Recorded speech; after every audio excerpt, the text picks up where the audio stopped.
Hi everybody! Welcome back. This is the altar tour Redux. We are in the redecorated room.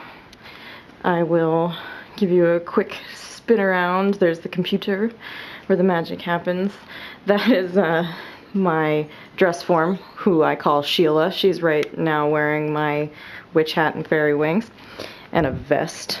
She looks badass. Anyway. I thought I'd just go back and show you how I updated my altar. I'm not going to go piece by piece because I feel like you've seen the most important bits, but I will definitely update you on the neato changes that have happened. Let's start with the elephant in the room, which is this, it's actually, I think, intended to be a bookshelf or a decorative shelf, this sort of 8-chamber piece of furniture. It was cheap Walmart purchase, and I thought it was the perfect size to hold all of my stuff. Functional, but also streamlined and interesting looking, and I love the boxy quality of it. It's definitely, it sort of let me bring my inner interior designer out, which is, I mean, if my mother is watching this, that would make her laugh because that is something that I inherit from her. And watching endless hours of HGTV and similar shows. Oh, and BBC America used to have changing rooms. That show was fucking awesome. And what was the other one? Was it Room Rivals? Am I remembering that right? With like the Scottish guy and the lady that had like the gothy look about her. I loved that show. Anyway, I'm gonna stop rambling and show you what I did. So, along the top here, this is just a plank of wood that I spray painted black, and I made it into a candle holder so that I could prevent as much wax spillage as possible. And then there's one on the other side as well, and that's so I could get some candlelight up in this piece because I was missing out before. And then I just plunked my altar right on top of it. So I guess the whole surface of it could be like an altar, like boom, boom, boom. But, you know, this is where most of the magic still happens. I have some extra surface now to sort of do other work. Like if I need to do a working that takes a few days or something like that, at least I have a surface where I can just sort of hold on to it and include it in sort of the sacred space kind of thing. And then this is not a current working right now. It's just a candle that I'm choosing to decorate at some point, but I'm not going to take the crystals down until I have done so. And, oh yeah, you just reminded me of something. I need to put my new flowers in there. So let's go over to this cabinet right here. Nope, not that one. Ah, those are daisies. Oh no, I think I just broke my maple. Okay. I came here to do ritual the other night, and I forgot to change up my flowers, yo. Alright everybody, my battery died too, so we're a little bit into the future now.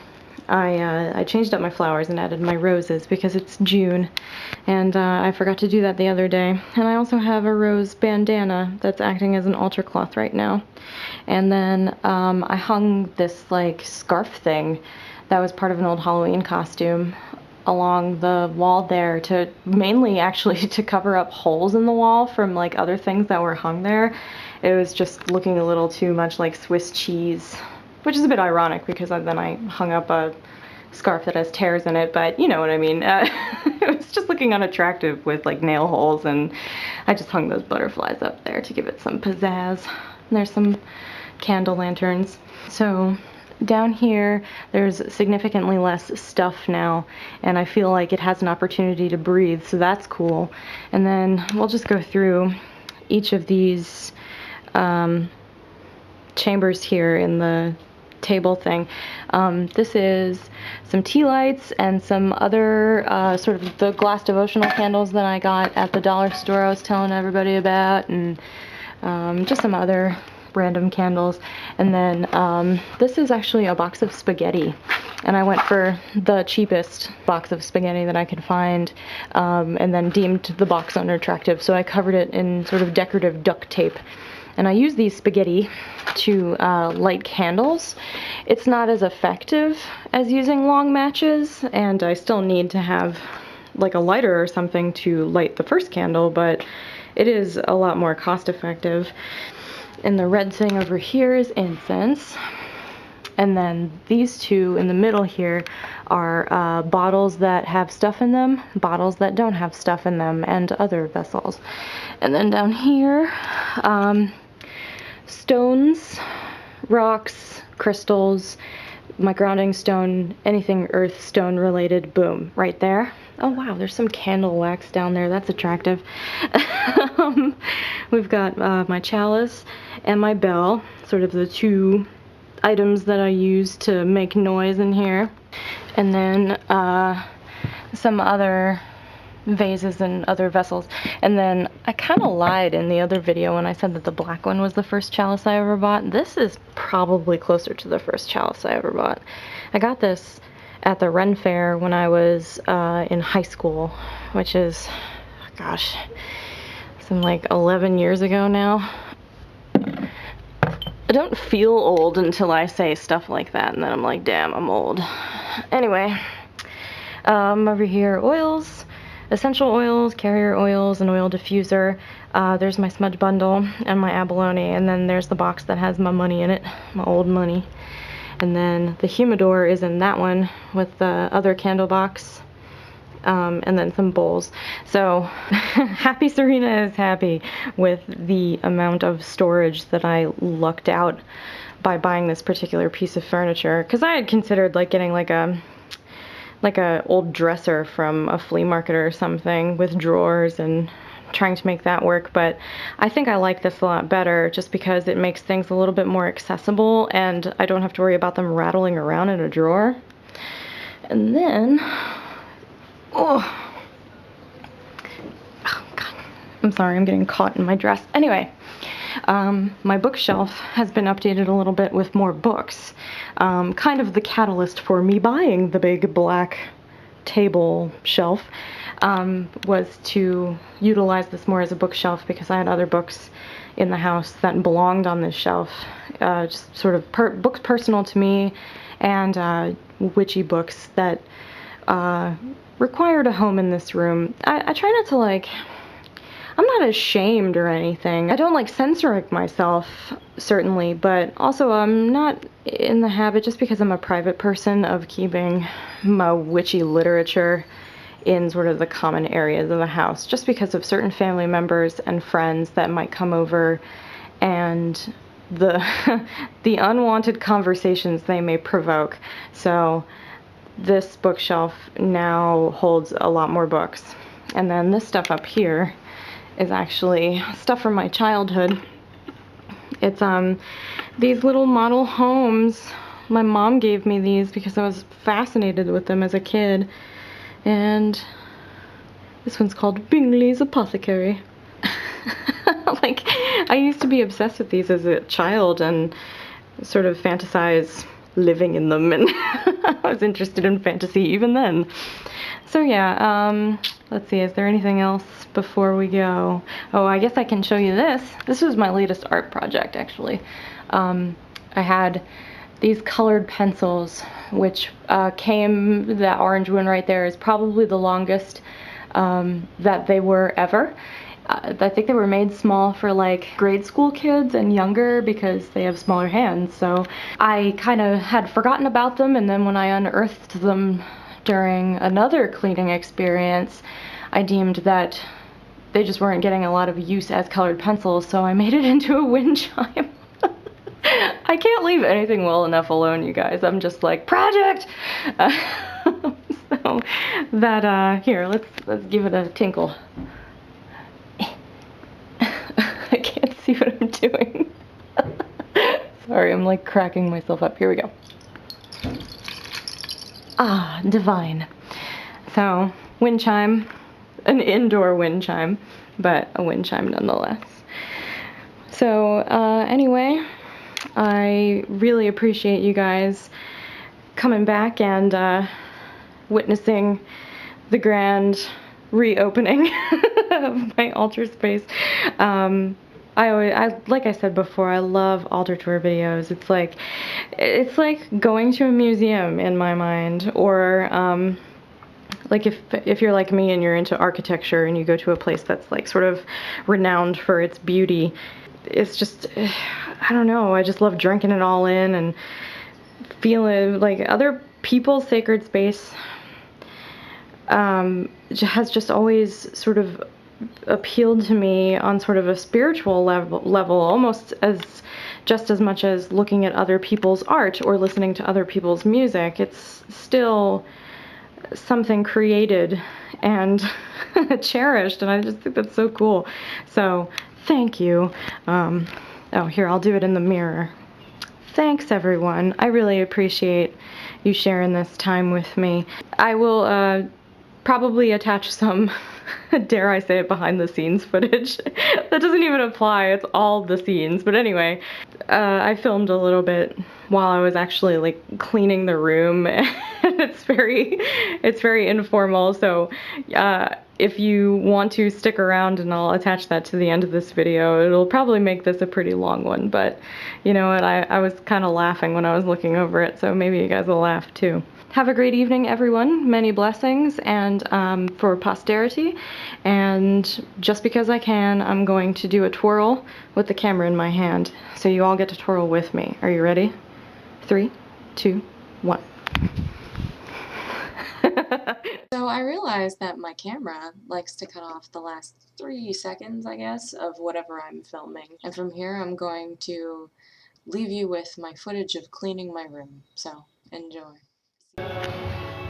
Hey guys, it's Surina. We are in the guest room of my house.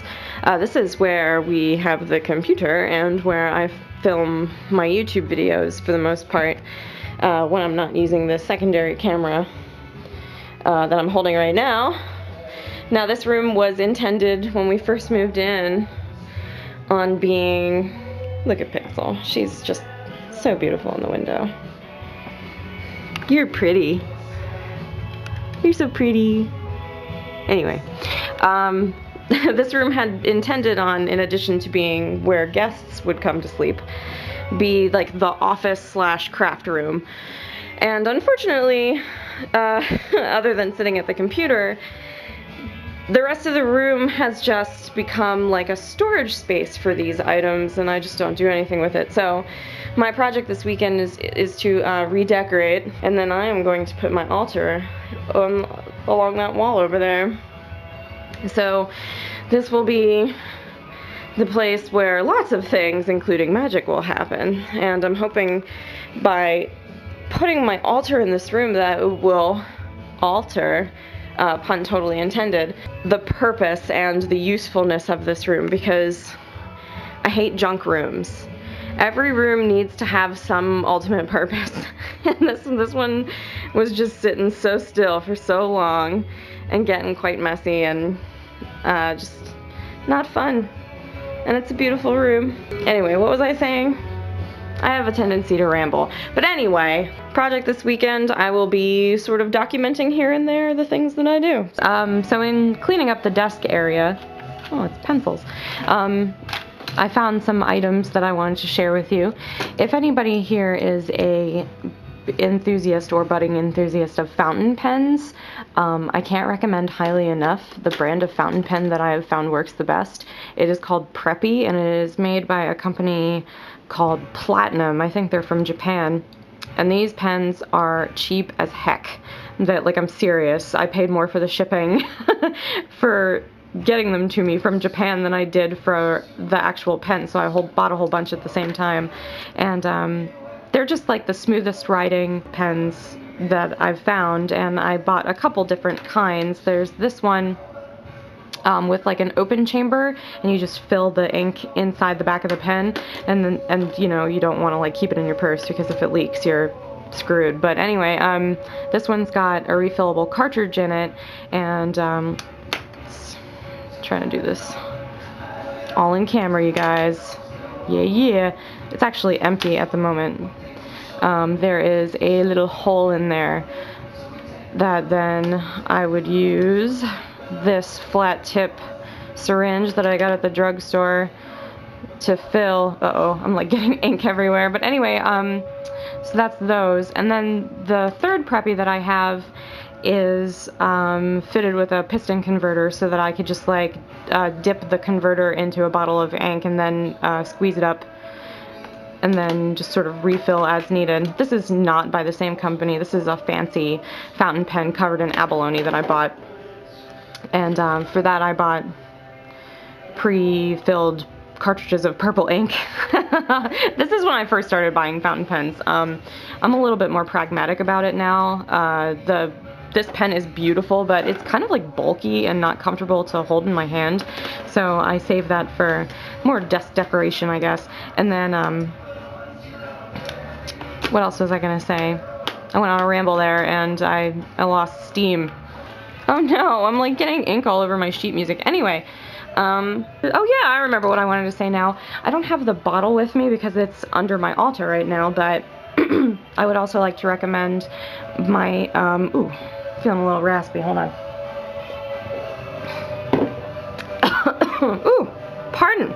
Anyway, I wanted to recommend my favorite ink too. It's called Noodlers, and the color that I get specifically is called Bulletproof Black. The reason it has that name is because it is unmarable once it dries on paper. You could like pour a glass of water over your pages and the paper would crinkle, but the ink wouldn't smear. It's awesome. So Noodlers, Bulletproof Black, and Preppy fountain pens.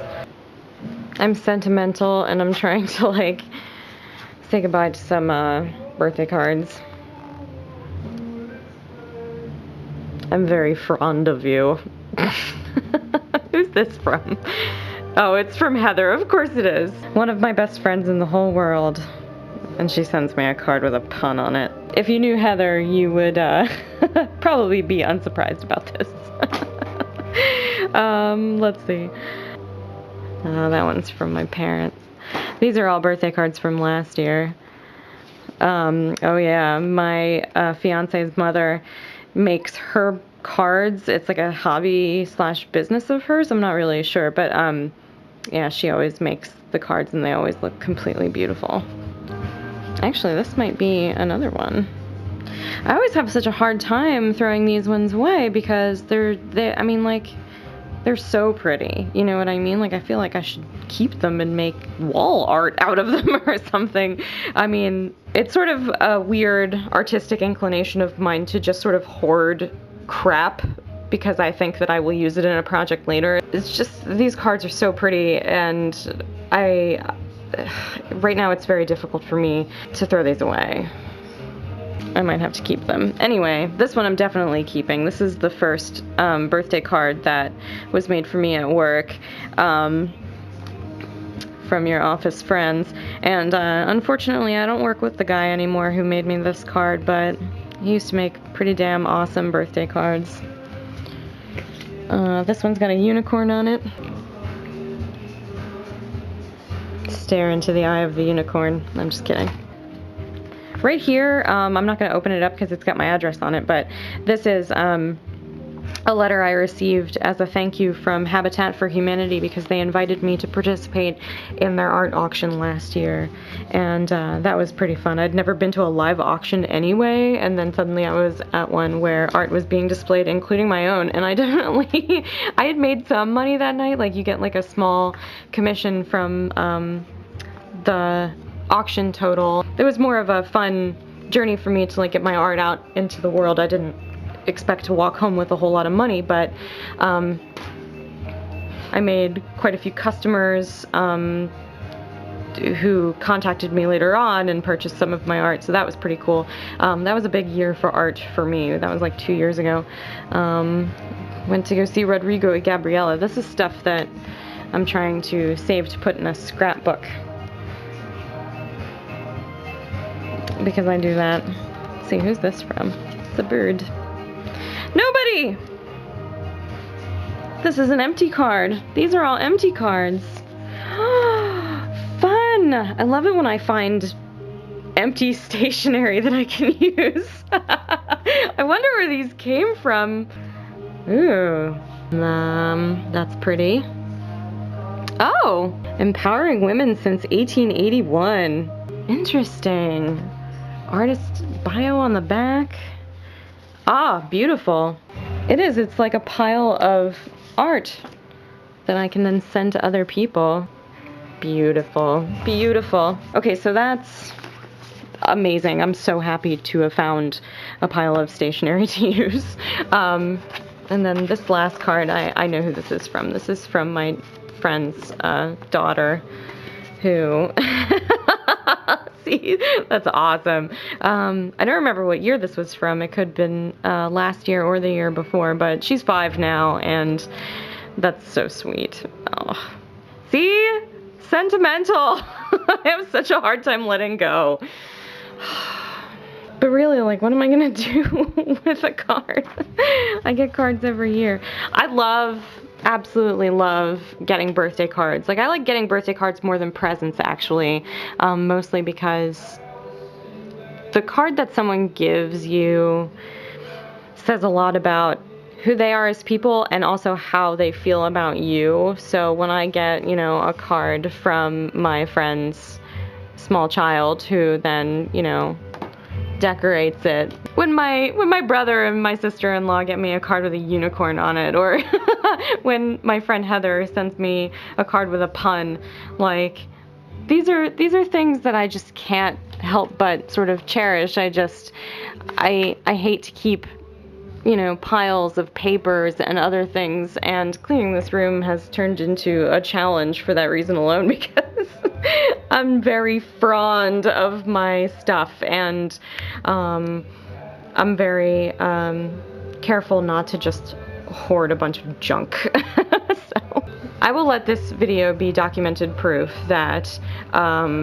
these beautiful things had happened, but I am unfortunately going to have to say goodbye to a few of them. I may also, I mean, don't worry, all the paper will get recycled. I don't plan on just like dumping it into a landfill, but I truly can't keep it around for too much longer. Now, the empty stationery, hell yeah, that's a great find. Sly. You guys are like, this bitch must be obsessed with her cats. And you know what? You're right. I am. I love my kitties.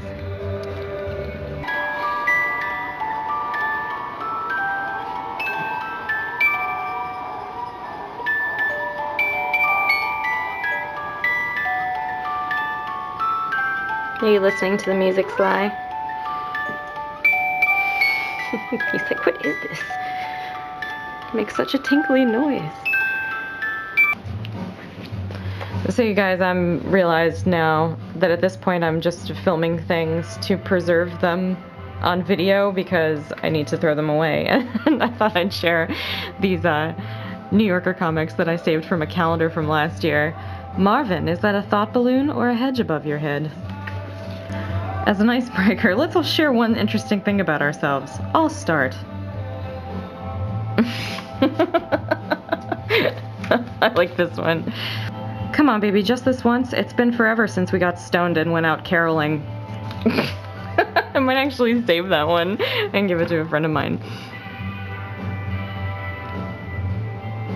Haha. This one's my favorite. It's sitting in a row. We have an optimist, a pessimist, and then the third guy is the pragmatist. And I liked this one. I thought it was something to aspire to. So, into the bin they go. What is it about cats that they love to sit on paper? Both my cats love to sit on my piles of paper. Here, I'll hold this for you. Pixel. She's like falling asleep. Okay, this is weird, but this is a scratch on my wall, and you guys, it looks like a mudra. I thought that was cool. When all your witchy shit is on the floor, Ooh, no spoiler. Hey everybody. It's Sunday morning. I did a lot of work yesterday, and while I did some final cleaning, I discovered this box of Halloween decorations and a New Year's mask, but mostly Halloween decorations in our closet, and it's really cool. These are all souvenirs from a wedding that I went to. One of my cousins got married at the end of October and had a Halloween themed wedding, and everybody got to dress up, and it was really, really fun. But I took these things home, and this is a candle holder with a spider web, little plastic skull daddy. These are centerpieces from the tables where we set up the tent out back at my Gram's house, and they're like kind of dusty. They're like covered in this black crud that sort of sheds. So I might have to shellac them, but they're really cool. I love the twisted branches. And then we've got a little army of spiders here, a little posse of skeletons over here, and a wee plastic pumpkin. So that was a fun find. Treasures in the closet. You never know what you'll unearth when you're cleaning. I found a lot of gems while I was cleaning this room. I realized that any room that just sort of houses your stuff sort of keeps memories locked away, and then you unpack them and get to rediscover them and relive them, so that's cool. So I'm gonna go do some more cleaning now. If you've made it this far, I first of all applaud you. This was a long video, but I also thank you. So I will see you guys next week, and I hope you have a good one until then. I wish you as many good hair days as possible. So until next time, guys, many blessings. See you later.